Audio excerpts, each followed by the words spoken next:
Good morning everyone. Welcome to PW only IAS. दोस्तों, कुछ दिन पहले मैंने आपको कंज्यूमर प्राइस इंडेक्स के बारे में चीज़ें बताई थी। मैंने आपको बताया था कि सीपीआई में हमने बेस ईयर बदल दिया है। यानी कि पहले जो बेस ईयर 2012 हुआ करता था, अब उसको चेंज करके हमने 2024 कर दिया है। Plus at the same time, पहले जो हम बास्केट लेते थे उसमें टोटल आपको 299 चीज़ें देखने को मिलती थी। इस 299 में 259 गुड्स थी और 40 आपको सर्विसेज देखने को मिलती थी। पर अब हमने इस बास्केट को एक्सपैंड कर दिया है। अब 299 की जगह हो चुके हैं टोटल आपके 358 आइटम्स। और इस 358 आइटम्स में 308 गुड्स एंड आपको 50 सर्विसेज आपको देखने को मिल जाएंगी। तो यानी कि बास्केट का जो कवरेज है, हमने उसको एक्सपैंड कर दिया है। साथ ही साथ हाउसिंग का जो परसेंटेज इंपॉर्टेंस है, उसको हमने बढ़ा दिया है। फूड एंड बेवरेजेस का जो इंपॉर्टेंस था, उसको हमने परसेंटेज टर्म्स में यहाँ पे कम कर दिया है। ये सारी बातें हमने पिछले वीक में डिस्कशन करी थी, जब हमने सीपीआई को बहुत डिटेल में समझा था। अभी क्या हुआ है, अभी नई बेस ईयर के हिसाब से जो डेटा है वो पहली बार रिलीज हुआ है। मैंने तब आपको बताया भी था कि 12 तारीख को डेटा रिलीज होगा, तो बिल्कुल कल यहाँ पे डेटा रिलीज हो गया है। एंड आज हमारे सामने न्यूज़पेपर में डेटा आ गया है कि जो सीपीआई आया है ना यहाँ पे नया तरीके के हिसाब से, वो आपको 2.75% आपको देखने को मिलेगा। अब पॉइंट आता है कि सर इसको कैसे पिछले वालों के साथ कंपैरिजन करें। देखो, पिछले वालों के साथ कंपैरिजन करना अभी पॉसिबल नहीं है, क्योंकि यहाँ पर हमने बास्केट ही बदल दी है। तो इस वजह से कंपैरिजन पीछे के साथ करना अभी फिलहाल थोड़ा मुश्किल है। आगे जाके जब और हमारे पास डेटा आता रहेगा अगले महीने का, तो उससे आपसे हमारे पास एक आइडिया मिलता रहेगा। अच्छा, एक डाउट यहाँ पे स्टूडेंट का और आएगा कि सर अब क्या हमारा ये 2.75% जो आया है, ये क्या बहुत स्टेबल होगा या फिर इसमें बहुत ज़्यादा फ्लक्चुएशंस देखने को मिलेंगे आने वाले महीनों के अंदर। देखो, अगर हम इकोनॉमिस्ट की बात करें तो वो मानते हैं ऐसा है कि अब ये ज़्यादातर डेटा स्टेबल रहेगा, बहुत ज़्यादा फ्लक्चुएशंस नहीं आएंगी। क्यों? इसका रीज़न आपके सामने ही है। मैंने आपको बोला ना, देखो ज़्यादातर फ्लक्चुएशन क्यों होती है, क्योंकि फूड वगैरह जो है उसके प्राइस अचानक ऊपर नीचे होते रहते हैं। पर नए वाले सीपीआई के अंदर हमने क्या किया है, फूड एंड बेवरेज का जो वेटेज है परसेंटेज टर्म्स में वो कम कर दिया है। तो जब वोलेटाइल चीज़ों का परसेंटेज कम हो गया है बास्केट के अंदर, तो वोलेटिलिटी भी ओवरऑल हमें कम देखने को मिलेगी। तो ये नंबर ज़्यादातर महीनों में आपको स्टेबल ही देखने को मिलेंगे। ये कुछ बातें आपको सीपीआई के बारे में पता होनी चाहिए। दूसरा मुद्दा यहाँ पे है, वो है इंडिया और यूएस की ट्रेड डील के बारे में। दोस्तों, जैसे भारत और यूएसए की ट्रेड डील हुई, उसी तरह से बांग्लादेश और यूएसए की भी ट्रेड डील हुई। अब काफी सारे लोग भारत को क्रिटिसाइज पता क्यों कर रहे थे, क्योंकि बांग्लादेश ने ना यूएसए के साथ एक स्पेशल एग्रीमेंट कर लिया। उसमें यह बोला गया कि अगर मान लो बांग्लादेश कॉटन खरीदता है यूएसए से एंड फिर उस कॉटन को प्रोसेस करता है, टेक्सटाइल बनाता है, और अगर वो टेक्सटाइल वापस यूएसए जाती है ना, तो वो 0% के ऊपर होंगी। समझे? वहां पे 0% टैरिफ लगेगा इस पर्टिकुलर केस के अंदर। अब भारत की ट्रेड डील में ये बात नहीं थी। अब उससे दिक्कत क्या होगी कि देखो, दिक्कत ये होगी कि एक तरफ इंडिया है, एक तरफ बांग्लादेश है। भारत के प्रोडक्ट्स के ऊपर 18% टैरिफ लग रहा है, बांग्लादेश के टेक्सटाइल्स के ऊपर 0% टेक्सटाइल 0% टैरिफ लग रहा है। तो कौन से वाले प्रोडक्ट ज्यादा बिकेंगे? बांग्लादेश वाले। इंडिया वाले को कोई खरीदेगा नहीं।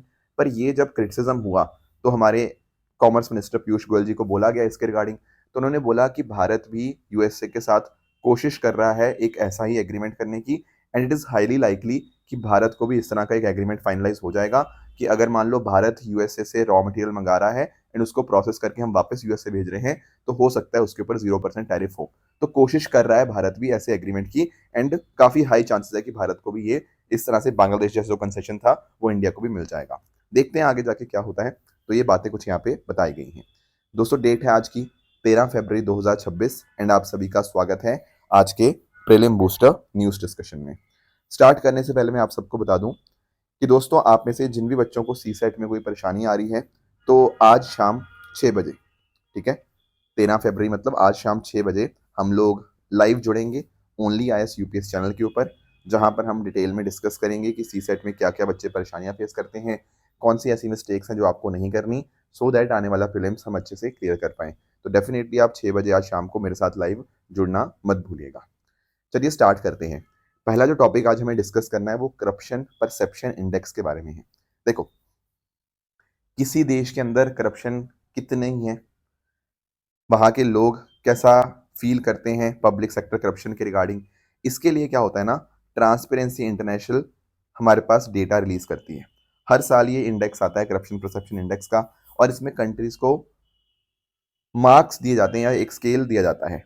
अगर उनका स्कोर 0 की तरफ होता है मतलब वो बहुत ही करप्ट कंट्री है, और अगर उसका स्कोर 100 की तरफ होता है तो बहुत ही साफ कंट्री है, साफ इन द सेंस कि वहाँ पे करप्शन ना के बराबर है, राइट। अब यहाँ पर अगर हम बात करें तो करप्शन परसेप्शन इंडेक्स के अंदर यहाँ पर पब्लिक सेक्टर करप्शन की परसेप्शन को देखा जाता है। परसेप्शन मतलब लोगों के दिमाग में कैसी परसेप्शन है, क्या लोगों को लगता है कि करप्शन है या नहीं है। तो एक्चुअल नहीं देखते हम कि करप्शन है या नहीं है, लोगों के दिमाग में कैसा है, लोगों को क्या फील होता है कि क्या करप्शन है या नहीं है, उसको यहाँ पे देखा जाता है। तो सर्वेस के ऊपर यहाँ पे हमें ये देखने को मिल जाएगा। अगर हम बात करें, यहाँ पे टॉप परफॉर्म किया है डेनमार्क ने जिसका स्कोर 89 है, फिनलैंड सेकंड पे 88 स्कोर के साथ, और सिंगापुर 84 स्कोर के साथ। सिर्फ 5 ऐसे देश हैं जिनका स्कोर 80 से ऊपर है। बहुत ही कम देश हैं ऐसे जहां पर परसेप्शन करप्शन के रिगार्डिंग काफी वो है कि काफी कम करप्शन है। और अगर हम बात करें 10 साल पहले ऐसे 12 देश हुआ करते थे। तो एक्चुअली अगर हम बात करेंगे ना तो हम ऐसा कह सकते हैं कि करप्शन बढ़ गया है पहले के मुकाबले। और अगर हम सबसे खराब देशों की बात करें तो उसमें आपका साउथ सुडान, सोमालिया ये देखने को मिल जाएंगे। फिर आपका वेनेजुला आपको देखने को मिल जाएगा। ये बॉटम की 3 मोस्ट करप्ट कंट्रीज आपको देखने को मिलेंगी। अब अगर हम दुनिया की बात करें, दुनिया का एवरेज स्कोर जो है वो 42 है। ये अपने आप में पिछले 10 साल में एक पहला बार डिक्लाइन हुआ है, तो एक नया लो हमने यहाँ पे पहुंच गए हैं। और दुनिया की 2/3 से भी ज़्यादा कंट्रीज का स्कोर 50 से कम है। तो कहीं ना कहीं दुनिया भर में ही करप्शन आपको यहाँ पे देखने को मिल रहा है, ये डेटा हमें ये बता रहा है। अब पॉइंट क्यों आ रहा है, ऐसा क्यों, क्या रीज़न है इसके अंदर हाईलाइट किए गए हैं। देखो यहाँ पर इस रिपोर्ट के अंदर, इस इंडेक्स के अंदर बताया गया है कि जो हमारे इंस्टीट्यूशंस है ना वो कमज़ोर हैं। कमज़ोर होने का मतलब जो सरकार होती है, रूलिंग पार्टी होती है, वो इंस्टीट्यूशंस को दबा के रखती है। इंस्टीट्यूशंस फ्रीली अपने मर्जी के ऊपर काम नहीं कर पाते, ऑपोजिशन लीडर्स की आवाज़ को दबाया जाता है। फिर डेमोक्रेसी लोगों के दिमाग में ही रह गई है बस। एक्चुअल में डेमोक्रेसी का जो मतलब होता है वो फॉलो ही नहीं किया जाता, ऑपोजिशन की आवाज़ को दबाया जाता है। सिमिलरली अगर हम बात करें, जो मीडिया है वो तो पूरी तरह से बिक चुकी है। मीडिया कुछ भी फ्री एंड फेयर चीज़ नहीं दिखा सकती। फिर रूल ऑफ लॉ को कोई फॉलो नहीं करता, बस कुछ ही लोग हैं जो हर एक चीज़ को कंट्रोल करते हैं। एंड साथ ही साथ यहाँ पर जो सरकारें कुछ खर्चा करती हैं या फिर कुछ उनकी पब्लिक सर्विस होती है वो आम जनता तक पहुँच ही नहीं पाती। ये सारी चीज़ें कहीं ना कहीं करप्शन को जन्म देती हैं। अब आपका डाउट आएगा, क्या इंडिया की बात हो रही है? नहीं, ये दुनिया की बात हो रही है। इंडिया में थोड़ी ऐसा कुछ है। इंडिया तो बिल्कुल विकसित भारत की तरफ बढ़ रहा है। और यहाँ पे आप इसके डेटा देखिए भारत का। भारत का रैंक पहले से इंप्रूव हुआ है। तो जो मैंने पीछे बातें करी, ये दुनिया की बात हो रही थी। भारत के कॉन्टेक्स्ट में क्या है, भारत का रैंक इंप्रूव हुआ है। भारत 96 से, पिछले साल 96 में था, अब 91st पे आ गया है। और अगर हम स्कोर की बात करें तो स्कोर भी भारत का बेहतर हुआ है। पिछले साल हमारा 38 स्कोर था, अब हमारा स्कोर 39 हो गया है। बट आप ध्यान ये रखो कि दुनिया की जो एवरेज है, जो वर्ल्ड एवरेज है ना करप्शन का स्कोर, उससे भारत नीचे है। तो कहीं ना कहीं भारत ने पिछले साल के मुकाबले बढ़िया किया है, यस दैट इज राइट, पर दुनिया के एवरेज से हम खराब परफॉर्म कर रहे हैं। और इस रिपोर्ट ने बोला क्या है, इस रिपोर्ट ने खासकर बात कर रहा है जर्नलिस्ट के बारे में, कि अगर कोई जर्नलिस्ट करप्शन के ऊपर बोलता है, अपनी आवाज लेकर आता है, तो वहां पर उसके लिए खतरा आ जाता है, भारत उन देशों की लिस्ट में है। तो ये कुछ बातें ट्रांसपेरेंसी इंटरनेशनल ने भारत के अंदर करप्शन के बारे में हाईलाइट करी हैं। आई होप ये जो टॉपिक था ये आपको यहाँ पे समझ आया होगा। नेक्स्ट आएंगे अगले टॉपिक पे, that is guidelines on Vande Mataram. देखो वंदे मातरम इस साल भी और पिछले साल काफी डिबेट का मुद्दा बना। इनफैक्ट हमारे संसद के अंदर 10 घंटे लंबी डिबेट चली वंदे मातरम के रिगार्डिंग। 150 साल कंप्लीट हुए थे वंदे मातरम के, तो हमने यहाँ पे बहुत डिटेल में प्रीलिम बूस्टर के अंदर डिस्कशन किया था वंदे मातरम के बारे में। अब यहाँ पे ना वंदे मातरम के रिगार्डिंग कंट्रोवर्सी आपको सबको पता होगी कि दरअसल में ना वंदे मातरम में टोटल 6 स्टैंजास हैं अगर हम ओरिजिनल की बात करें। पर हमने जो अडॉप्ट किए थे वो केवल पहले 2 स्टैंजास ही करे थे, और आखिरी के 4 स्टैंजास हमने यहाँ पे ऑफिशियली उसको यहाँ पे इंक्लूड नहीं किया था। कोई गाना चाहे तो गा सकता है, बट हम नॉर्मली जो गाते हैं वो पहले 2 स्टैंजास गाते हैं। अब यहाँ पर बात हुई कि बहुत डिबेट चला कि नेहरू जी ने 4 स्टैंजास हटा दिए, इस तरह की बातें चली। मैं उन पॉलिटिक्स में नहीं जाऊंगा, पर पॉइंट पता क्या है कि अब आज के टाइम सरकार बहुत ज़्यादा प्रमोट कर रही है वंदे मातरम को, कि लोगों को वंदे मातरम की इंपॉर्टेंस समझनी चाहिए। और इसीलिए हमारी मिनिस्ट्री ऑफ होम अफेयर्स ने क्या किया है, गाइडलाइंस इशू करी हैं। उन्होंने बताया है कि कहाँ कहाँ पर हमारा जो नेशनल सॉन्ग है वंदे मातरम उसको परफॉर्म करना अब कंपलसरी होगा। अब देखो, यहाँ पर बोला गया है कि अगर मान लो कोई एक जगह है जहाँ पर वंदे मातरम भी परफॉर्म होना है और जनगण मन भी परफॉर्म होना है, तो वहां पर सबसे पहले वंदे मातरम को प्ले किया जाएगा। और वंदे मातरम जो प्ले होगा वो पूरा का पूरा होगा, सिर्फ 2 वाले स्टैंजास नहीं, पूरे के पूरे 6 स्टैंजास यहाँ पे प्ले होंगे। तो लगभग 3 मिनट 10 सेकंड का ये आपका पूरा वंदे मातरम का जो पूरा होगा, तो वो प्ले होगा 3 मिनट 10 सेकंड का, लगभग 190 सेकंड। एंड जो भी लोग होंगे वो यहाँ पे कंपलसरी खड़े होंगे यहाँ पे जब भी आपका national song Vande Mataram play हो रहा है। तो कहाँ कहाँ पे, जैसे फॉर एग्जाम्पल कहीं पर मान लो जो भारत का झंडा है वो फहराया जा रहा है, फिर कहीं प्रेसिडेंट आ रहे हैं या प्रेसिडेंट जा रहे हैं, गवर्नर आ रहे हैं या जा रहे हैं, प्रेसिडेंट का एड्रेस है, गवर्नर का एड्रेस है, उसके आने पहले, उसके बाद में, फिर नेशनल परेड में, फिर मान लो जैसे पद्मा अवार्ड्स दिए जाते हैं, तो इन सब जगह के ऊपर यहाँ पर ही कंपलसरी यहाँ पे आपका वंदे मातरम प्ले किया जाएगा। इसके साथ ही साथ यहाँ पे कोशिश ये होगी कि जो भी आपकी मास सिंगिंग्स होती हैं तो वहाँ पर आपका नेशनल फ्लैग के टाइम के ऊपर तो वहाँ पर वंदे मातरम को प्ले किया जाए। उसके साथ ही साथ प्रेसिडेंट की तो मैंने आपको बात करी दी, हमारे जो स्कूल्स वगैरह होते हैं उनके अंदर भी, तो स्कूल्स को भी ये चाहिए कि भाई आप वंदे मातरम को सब लोग बच्चे जो हैं साथ मिलकर गाएं, ताकि उनके अंदर एक राष्ट्र की भावना है, जो पेट्रियोटिज्म की भावना है वो यहाँ पर आ पाए। ठीक है, तो अवेयरनेस होनी चाहिए बच्चों के अंदर भी नेशनल सॉन्ग, नेशनल एंथम और नेशनल फ्लैग के बारे में। अब कुछ यहाँ पे इसकी एक्सेप्शंस भी हैं, जैसे फॉर एग्जांपल आप लोग मूवीज देखने जाते होंगे सिनेमा हॉल में, तो आपने देखा होगा वहाँ वंदे मातरम प्ले किया जाता है, सॉरी अपना जनगण मन प्ले किया जाता है ना? तो क्या वहां पर वंदे मातरम भी प्ले होगा? नहीं, वंदे मातरम मूवी थिएटर्स में प्ले नहीं होगा, वो जनगण मन ही प्ले होगा जैसा कि चलता आ रहा है। फिर कई बार आप लोग न्यूज रील्स देखते हो, डॉक्यूमेंट्रीज देखते हो, उसके अंदर कई बार वंदे मातरम आ जाता है, तो भाई वहां पर आपको खड़े होने की जरूरत नहीं है, वहां पे फिर दिक्कत आ जाएगी, तो वहां पर आपको कोई खड़े होने की जरूरत नहीं है। तो ये सारी बातें जो गाइडलाइंस हैं यहाँ पे सरकार ने दी हैं वंदे मातरम के बारे में। थोड़ा सा वंदे मातरम के बारे में भी जान लो। ये हमारा नेशनल सॉन्ग है जिसको बंकिम चंद्र चटर्जी ने यहाँ पे लिखा था, एंड इसको 1870s में बताया जाता है कि लगभग 1875 के आसपास इसको कंपोज किया गया था, एंड आगे जाके उनकी जो नॉवल थी आनंदमठ, उसके अंदर 1882 में यहाँ पे उसको पब्लिश किया गया था। आगे जाके हमारी जो कॉन्स्टिट्यूंट असेंबली है उसने 24 जनवरी 1950 को नेशनल सॉन्ग के तौर के ऊपर वंदे मातरम को अडॉप्ट किया था। ये जो सॉन्ग है ओरिजिनली संस्कृत और बंगाली दोनों में यहाँ पे लिखा गया था। फिर एक हमारे पास एक केस है फेमस आपका सुप्रीम कोर्ट का, एम के Ramesh versus union of India. यहाँ पर बोला गया था कि वंदे मातरम सिंग करना कोई मैंडेटरी नहीं है, पर आपको चाहिए कि आप इसको करो। देखो यार, जो देशभक्ति होती है ना, वो किसी को आप फोर्स करके नहीं उसके अंदर देशभक्ति ला सकते। ठीक है ना? आपको देश के लिए आपके मन से इज्जत होनी चाहिए, ये यहाँ पे सुप्रीम कोर्ट ने यहाँ पे बोला था। इसी के साथ अगर हम बात करें नेशनल एंथम की, तो आप जानते हैं जनगण मन। ठीक है, इसको भी हमने यहाँ पे 24 जनवरी 1950 को अडॉप्ट किया था, और इसको लिखा था रविंद्रनाथ टैगोर जी ने। पहली बार 1911 में यहाँ पे गाया गया था at the Calcutta session of Indian national Congress. तो इसमें आपको संस्कृताइज बंगाली आपको देखने को मिल जाएगी, और इसका पूरा जो वर्जन है वो 52 सेकंड्स का आपको देखने को मिलता है, और अगर इसका छोटा वर्जन गाएं तो वो आपको 20 सेकंड का देखने को मिल जाएगा। तो देखो वंदे मातरम ना काफी बड़ा था, आपने देखा ना 3 मिनट 10 सेकंड का, पर अगर हम जनगण मन की बात करें तो ये लगभग 52 सेकंड्स का आपको देखने को मिलता है। बाकी नेशनल एंथम प्रोटेक्टेड है under prevention of insult to national honour act 1971। तो अगर मान लो कोई इनको वायलेट करता है, कोई डिसरिस्पेक्ट करता है, तो उसको 3 साल की सजा, फाइन या दोनों चीजें भी हो सकती हैं। तो ये कुछ बातें आपको नेशनल सॉन्ग वंदे मातरम के बारे में और नेशनल एंथम जनगण मन के बारे में पता होनी चाहिए। आगे आएंगे दोस्तों, next topic, Kyasanur forest disease vaccine. थोड़ा सा हमें इसके बारे में अंडरस्टैंड करना है। देखो सबसे पहले मैं आपको इस बीमारी के बारे में बताता हूँ, फिर इसकी वैक्सीन का भी जिक्र करेंगे। देखो जब हम बात करते हैं ना कैसनूर फॉरेस्ट डिजीज की, तो सबसे पहली बात तो आपको ध्यान में ये रखना है कि ये एक वायरल डिजीज है। ठीक है, ये एक वायरल डिजीज है जो कि कैसनूर फॉरेस्ट डिजीज वायरस, इसके द्वारा यहाँ पे फैलती है। दरअसल में ये स्टार्ट कहाँ से होती है? ये टिक से होती है। ठीक है, जो आपके फॉरेस्ट टिक्स होते हैं ना, उनसे। अब ये या तो डायरेक्टली एक इंसान को काट दें, वो भी पॉसिबिलिटी है, या फिर ऐसा हो सकता है कि ये अडल्ट के इनके जो बच्चे हैं, एग्स वगैरह है, उनसे आगे जाके कहीं पे मॉस्किटो से, और खासकर मंकीज से। मंकीज एक बहुत बड़े इंपॉर्टेंट कैरियर बन जाते हैं। तो अगर हम डेड मंकीज या बीमार मंकीज के कांटेक्ट में आता है ना कोई बंदा, तो मंकी से भी यहाँ पे इंसानों में यहाँ पे फैल सकती है।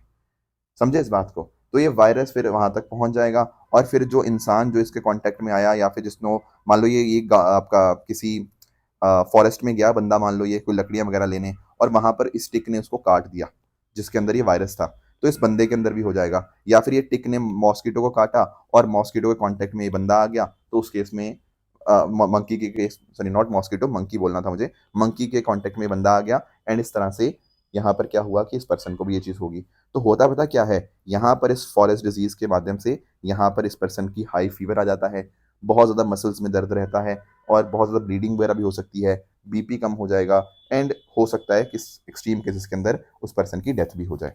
तो ये होता है आपका कैसनूर फॉरेस्ट डिजीज। ये वेस्टर्न घाट्स के एंडेमिक आपको देखने को मिलेगा, खासकर कर्नाटका, केरला, तमिलनाडु, गोवा, महाराष्ट्र में। तो फॉरेस्ट में जो कम्युनिटीज रहती हैं उनके ऊपर फैलता है ज़्यादातर, क्योंकि वो कहीं ना कहीं उनके कांटेक्ट में आते हैं। 1956 में पहली बार इसको आइडेंटिफाई किया था कर्नाटका के अंदर ही। अभी आज के समय कोई एंटीवायरल ट्रीटमेंट प्रॉपर नहीं है, पर जैसे थोड़ा बहुत वैक्सीनेशन है, प्रॉपर बहुत अच्छा वैक्सीनेशन नहीं है, थोड़ा बहुत है हमारे पास। फिर ऑयल वगैरह है, डेपा ऑयल है हमारे पास, जो कि जो टिक वगैरह है वो काटते नहीं है उससे। फिर जो फॉरेस्ट वर्कर है वो अगर प्रॉपर क्लोथिंग का इस्तेमाल करें, ठीक है, मंकी डेथ्स को हम सर्वे करें, तो ये सारी दिक्कतें जो हैं कुछ हद तक यहाँ पे हम इनको टैकल कर सकते हैं। अभी क्या हुआ है, अभी ना एक दरअसल में आईसीएमआर ने यहाँ पे फेज 1 क्लिनिकल ट्रायल एक वैक्सीन के यहाँ पे स्टार्ट किए हैं। एक्चुअली पता क्या है, जो हमारा सीडीएसओ है, central drug standard control organisation, उसने एक पर्टिकुलर वैक्सीन को यहाँ पे अप्रूवल दे दिया है। अब आगे उसका और ट्रायल्स चलेंगे एंड ऐसा माना जा रहा है कि ये वैक्सीन काफ़ी ज़्यादा इफेक्टिव है केएफडी वैक्सीन, केएफडी डिजीज को टैकल करने के लिए। तो किसने ये वैक्सीन बनाई है, Indian council of medical research और नेशनल इंस्टीट्यूट ऑफ वायरोलॉजी, जो कि पुणे में आपको देखने को मिलता है। इन्होंने इंडियन इम्यूनिकल लिमिटेड के साथ मिलकर ये आपकी वैक्सीन बनाई है। इसकी 2 डोजेज होती हैं, एक डोज अब लोगे, एक लोगे 28 दिन के बाद। तो काफ़ी अच्छा इसका माना जा रहा है, तो इस तरह की जूनोटिक डिजीज को टैकल करने के लिए अच्छा माना जा रहा है। तो थोड़ा सा आप देख लो कि इसको अप्रूवल किसने दिया है, सीडीएससीओ ने। दरअसल में सीडीएससीओ आपकी एक स्टैट्यूटरी बॉडी ही है, जो कि ड्रग एंड कॉस्मेटिक एक्ट के माध्यम से बनाई गई है। ये ministry of health and family welfare के अंतर्गत आती है और इसका जिम्मेदारी है नई ड्रग्स को अप्रूव करना, नई वैक्सीन क्लिनिकल ट्रायल को अप्रूव करना, फिर आपकी ड्रग्स की, मेडिकल डिवाइसेस की सेफ्टी स्टैंडर्ड्स वगैरह रेगुलेट करना, इसी का काम है। एंड साथ ही साथ ये जो स्टेट ड्रग कंट्रोल अथॉरिटीज़ हैं उसके साथ मिलकर काम करती है, ताकि इस एक्ट को सही ढंग से इम्प्लीमेंट किया जा पाए। तो ये है आपका केएफ डिजीज एंड उसकी जो वैक्सीन है, मैंने जो आपको बताने की कोशिश करी। नेक्स्ट आएंगे अगले टॉपिक पे, that is Ayushman Sahakar scheme. इसको अंडरस्टैंड करते हैं। देखो, जब हम बात करते हैं ना सहकार की, तो आपको हमेशा कॉपरेटिव्स दिमाग में आने चाहिए। यहाँ पर बात किसकी हो रही है, कॉपरेटिव्स की। अब जैसे अमूल की हम बात करते हैं, अमूल क्या है, अमूल एक कॉपरेटिव है, ठीक है। क्योंकि यहाँ पर क्या है ना, यहाँ पर आपके लोगों ने, आपके किसानों ने मिलकर एक तरह से अपना एक अमूल यहाँ पे स्टैब्लिश कर दिया। तो यहाँ पर पता क्या हो रहा है, आयुष्मान सहकार स्कीम के अंदर ये सेम कॉन्सेप्ट हम हेल्थ के अंदर देख रहे हैं, ठीक है। तो दरअसल में पता क्या हुआ था, 2020-21 के अंदर सरकार ने स्कीम लेकर आई थी, ताकि आपके कोऑपरेटिव सोसाइटीज की मदद करी जा पाए। किस चीज़ के अंदर, अरे भाई भारत के अंदर हेल्थ इंफ्रास्ट्रक्चर को बेहतर करना है हमें या नहीं करना, तो उसके अंदर हमारे कोऑपरेटिव सोसाइटीज की अगर हम मदद करेंगे तो वो हेल्थ केयर इंफ्रास्ट्रक्चर भारत में सेटअप कर सकते हैं, ठीक है ना। आयुष को प्रमोट किया जा सकता है हमारे इन कोऑपरेटिव्स के माध्यम से। बाकी इनफैक्ट अगर हम बात करें, हमारी जो नेशनल हेल्थ पॉलिसी जो बात करती है कि भारत का इंफ्रास्ट्रक्चर बेहतर होना चाहिए, तो उसको बेहतर करने के अंदर ये मदद करता है। फिर इसके साथ ही साथ अगर हम बात करें, हमारा डिजिटल हेल्थ मिशन में भी मदद होती है। फिर अलग अलग सर्विसेज है हेल्थ केयर की, तो उनके अंदर भी यहाँ पे प्रमोट करता है। तो हुआ पता कि आप सिंपल ये समझो कि कोऑपरेटिव्स ने भारत में हेल्थ केयर सिस्टम को इम्प्रूव करना है, तो हम मदद करेंगे कोऑपरेटिव्स की कि कैसे वो हॉस्पिटल्स बना पाएँ, मेडिकल कॉलेजेस हो गया, नर्सिंग कॉलेजेस हो गया, हेल्थ इंफ्रास्ट्रक्चर और इम्प्रूव करना है, उन सब की बात है। तो यहाँ पर एनसीडीसी ना लोन देता है, इन्वेस्टमेंट लोन हो गया, टर्म लोन हो गया, अलग अलग प्रोजेक्ट के बेसिस के ऊपर। तो 8 साल तक आप आराम से रीपेमेंट कर सकते हो। 1-2 साल का मोरेटोरियम भी होता है प्रिंसिपल के ऊपर। अगर कोई महिला मेजोरिटी कोऑपरेटिव है, वहाँ 1% इंटरेस्ट कंसेशन मिल जाता है, कम इंटरेस्ट के ऊपर आपको लोन मिल जाता है। तो पॉइंट वही है कि अगर आपका बड़ा प्रोजेक्ट भी है, तो हम उसके लिए भी पैसा आपको यहाँ पे आराम से मिल जाता है। तो कहीं न कहीं सरकारी अस्पताल के ऊपर जो प्रेशर है, वो कम हो जाता है। गाँव-गाँव के अंदर आपका हेल्थ का इंफ्रास्ट्रक्चर यहाँ पे डेवलप हो जाता है। बाकी रोज़गार भी जनरेट होते हैं, क्योंकि कोऑपरेटिव सेक्टर को हमने यहाँ पे इंक्लूड किया है। तो अलग-अलग एक्टिविटीज़ इंक्लूडेड हैं, जैसे फॉर एग्ज़ाम्पल आपके हॉस्पिटल बनाना, मेडिकल इंस्टीट्यूशन बनाना, nursing, dental, pharmacy, paramedical, AYUSH colleges बनाना, इसके अलावा trauma centre, mental health unit, palliative care, elderly care, ठीक है? तो ये सारी चीज़ें इंक्लूड हैं, टेलीमेडिसिन। तो हम कोऑपरेटिव्स की मदद कर रहे हैं कि भाई आप ये काम करो, जो पैसा-वैसा होगा हम आपको देंगे, आपको लोन दिया जाएगा सस्ते रेट के ऊपर एंड आप उनको काम करो एंड आपको भी फ़ायदा, हमें भी फ़ायदा और देश में हेल्थ केयर भी यहाँ पे इम्प्रूव होगा। इसीलिए ये स्कीम लाई गई थी, आयुष्मान सहकार स्कीम 2020-21 के अंदर।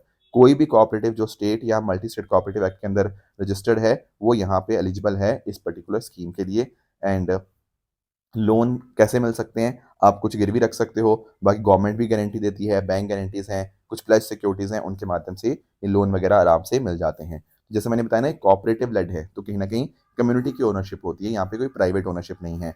फिर महिलाओं को सस्ते रेट पे लोन मिल रहा है, तो उनको भी हम यहाँ पे एम्पावर कर रहे हैं। हमारे आयुर्वेदा, योगा, यूनानी, सिद्धा, होम्योपैथी, इनको हम यहाँ पे प्रमोट कर रहे हैं, उसके अंदर भी मदद कर रहा है। ठीक है? तो इस तरह से एक आपका जो कोऑपरेटिव है ना, वो सिर्फ़ एग्रीकल्चर के अंदर नहीं, वो हम हेल्थ केयर के अंदर भी इम्प्रूव करना चाहते हैं। जैसे आपके अमूल ने एक रेवोल्यूशन लाई आपके एग्रीकल्चर सेक्टर के अंदर, वैसे ही यहाँ पे हेल्थ केयर सेक्टर के अंदर भी कोऑपरेटिव्स एक बहुत बड़ा रेवोल्यूशन लेके आ सकते हैं।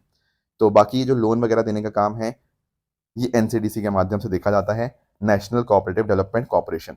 ये दरअसल में एक स्टैट्यूटरी बॉडी है अंडर आपका मतलब पार्लियामेंट के एक एक्ट से यहाँ पे बनाई गई थी, एंड एनसीडीसी एक्ट के माध्यम से ही, एंड ये फाइनेंशियल सपोर्ट देती है अलग अलग हमारे कॉपरेटिव्स को, या तो डायरेक्टली दे देगी कॉपरेटिव्स को, या फिर स्टेट गवर्नमेंट्स और यूटीज को देती है, एंड आगे फिर स्टेट गवर्नमेंट और यूटी वो यहाँ पे जो भी एलिजिबल कॉपरेटिव्स होते हैं उन तक वो पैसा पहुंचा देती है। तो ये है हमारी Ayushman Sahakar scheme. Next topic हमारे सामने है, दैट इज एक्साइज वायु शक्ति 2026। देखो, इंडियन एयरफोर्स ना एक बहुत इंपॉर्टेंट एक्सरसाइज कंडक्ट करता है, एक्सरसाइज वायु शक्ति। इस बार ये जो एक्सरसाइज होगी वो 2 हफ्ते बाद पोखरण में होगी, दैट इज 27 फरवरी 2026 को। यहाँ पर हम अपना पूरा का पूरा जो कम्बैट कैपेबिलिटी है उसको यहाँ पे दर्शाएंगे। देखो, दरअसल में पता क्या था, भारतीय एयरफोर्स जो है ना, वो यहाँ पे दिखाती है कि कितना ज़्यादा हम यहाँ पे रेडी हैं किसी भी चीज़ को टैकल करने के लिए। 1954 में ये एक्सरसाइज स्टार्ट हुई थी। नॉर्मली ये 3 साल बाद होती है, नॉर्मली। कई बार 2 साल बाद भी हो जाती है, कई बार लंबा गैप भी पड़ जाता है। जैसे पिछली बार ये एक्सरसाइज थी 2 साल पहले 2024 में हुई थी, अब 2026 में हो रही है। नॉर्मली 3 साल का गैप होता है, पर कभी कभार 2 साल का या कई बार ज्यादा गैप भी हो सकता है। ठीक है? अब यहाँ पे नोटिस करो, हमारे यहाँ पे इस बार 100 से भी ज्यादा एयरक्राफ्ट जो है ना, वेस्टर्न और सदर्न वेस्टर्न एयर कमांड के वो पार्टिसिपेट करेंगे। जैसे राफेल हो गया, सुखोई MK-30 हो गया, तेजस हो गया, मिराज 2000 हो गया, आपका MiG-29 हो गया, जैगवार हो गया, ठीक है ना, C-130J हो गया, C-17, अपाचे, चिनूक, ये सारे आपके जो अलग अलग आपके एयरक्राफ्ट हैं यहाँ पे पार्टिसिपेट करेंगे। इनफैक्ट आपके काउंटर जो आपके अनआर्म्ड एरियल सिस्टम्स हैं वो भी यहाँ पे होंगे, आकाश होगा, तो ये सारा का पार्टिसिपेशन आपको एडवांस सिस्टम्स का भी देखने को मिलेगा। तो कहीं न कहीं हम दिखा रहे हैं कि कितना ज़्यादा हम यहाँ पे वॉर टाइम सिनेरियो को सिमुलेट कर सकते हैं, कितना तेज़ी से हम यहाँ पे लड़ने के लिए रेडी हैं। चाहे किसी भी प्रकार का हो, ड्रोन्स हो, लॉइटरिंग munitions हो, एयर स्पेस को डोमिनेट करना हो, तो भारत हर चीज़ के अंदर यहाँ पे किस तरह से बहुत मजबूती से काम कर रहा है। तो ये सारी कैपेबिलिटीज़ हम यहाँ पे शोकेस करते हैं इस एक्सरसाइज वायु शक्ति के अंदर। बाकी humanitarian assistance and disaster relief, ठीक है, मदद करना किसी की डिजास्टर के समय के ऊपर, फर्स्ट रिस्पॉन्डर के तौर के ऊपर काम करना, उन सबको यहाँ पे भारत शोकेस करता है इस वायु शक्ति के माध्यम से। और साथ साथ कैसे कैसे हम डिफेंस के अंदर धीरे धीरे करके आत्मनिर्भर बनने की कोशिश कर रहे हैं, वो सारी चीज़ें यहाँ पे शोकेस होती हैं। और हमने जो लेसन सीखा ऑपरेशन सिंदूर से, वो भी यहाँ पे आपको भारत की स्ट्रेटजी के अंदर आपको देखने को मिलेगा। तो ये कुछ बातें थी जो आज हमें डिस्कस करनी थी। अब रही बात क्वेश्चंस की। पहला क्वेश्चन थोड़ा बजट के रिगार्डिंग है। 3 स्टेटमेंट है इसके अंदर, इस तीनों स्टेटमेंट को पढ़िएगा और बताइएगा कौन सा सही है कौन सा गलत है। दूसरा है, आपके कैपिटल बजट के अंदर क्या क्या चीज़ें इंक्लूड होती हैं। तो दोनों क्वेश्चन का आंसर आप मुझे कमेंट्स में बता सकते हो। देखो, कल मैंने आपको एक होमवर्क दिया था कि भारत की जो गवर्नमेंट बॉन्ड यील्ड होती हैं वो किससे इफेक्ट होती हैं। देखो, एक बात आप हमेशा याद रखना कि जैसे फॉर एग्जांपल जब भी कभी किसी बॉन्ड की डिमांड बढ़ती है ना, तो बॉन्ड की डिमांड बढ़ने से क्या होता है, बॉन्ड प्राइस आपका बढ़ता है। और आप लोग जानते होंगे जो बॉन्ड प्राइस होता है वो इन्वर्सली प्रोपोर्शनल होता है किसके, बॉन्ड यील्ड के। तो बॉन्ड प्राइस का बढ़ना मतलब बॉन्ड यील्ड का कम होना। ये बात आपको ध्यान में रखनी है। ठीक है? कि डिमांड बढ़ने से प्राइस बढ़ता है बॉन्ड का, एंड बॉन्ड प्राइस बढ़ना मतलब बॉन्ड यील्ड का कम होना, क्योंकि बॉन्ड प्राइस और बॉन्ड यील्ड इनवर्सली रिलेटेड है। ये बात आप बिल्कुल ध्यान में रखिएगा। अब ये क्वेश्चन करना हालांकि आसान है क्योंकि इसने केवल इन्फ्लुएंस लिखा है, तो इन्फ्लुएंस वाले में तो तीनों स्टेटमेंट सही आएंगे, क्योंकि अगर कुछ भी यूएस रिजर्व का एक्शन हो या आरबीआई का एक्शन हो या शॉर्ट टर्म इंटरेस्ट रेट या इन्फ्लेशन में कुछ चेंजेस आए, उससे बॉन्ड यील्ड इफेक्ट होती हैं। तो इसका आंसर तो बहुत ईजी था, ऑप्शन डी।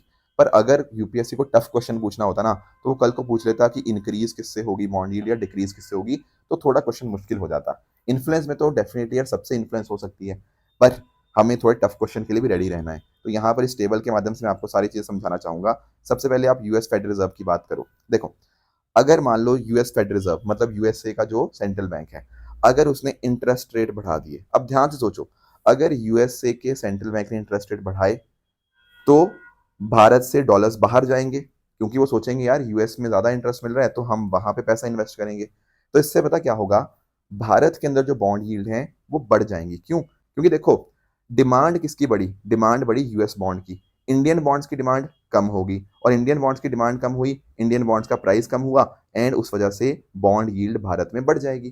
तो यस, अगर US Fed interest rate high करता है ना, उसके उसका इम्पैक्ट ये आता है कि भारत बॉन्ड की जो यील्ड होती है वो बढ़ जाती है।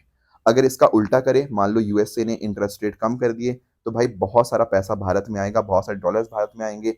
भारत के जो बॉन्ड्स हैं उनकी डिमांड बढ़ेगी, डिमांड बढ़ेगी तो उनकी यील्ड कम होगी। ये बात आप ध्यान रखिएगा। I hope that is clear. दूसरा आता है आरबीआई एक्शन। मतलब आरबीआई ने मान लो रेपो रेट बढ़ा दिया। अगर आरबीआई ने रेपो रेट बढ़ा दिया, तो आप खुद सोचो इसको, अगर रेपो रेट बढ़ गया है तो भाई अगर आपको अब लोन लेना है, अब वो महंगा हो जाएगा। महंगा हो जाएगा बिल्कुल, कहीं ना कहीं। और अगर आप कहीं ना कहीं पैसा जमा कराओगे, वहां पर भी आपको ज़्यादा इंटरेस्ट मिलेगा। तो अगर आप बॉन्ड में पैसा डालना चाह रहे हो, वहां पर भी आप एक्सपेक्ट करोगे ना कि आपको ज़्यादा रिटर्न मिले, तो वहां पर यील्ड बढ़ जाएंगी बॉन्ड्स की भी।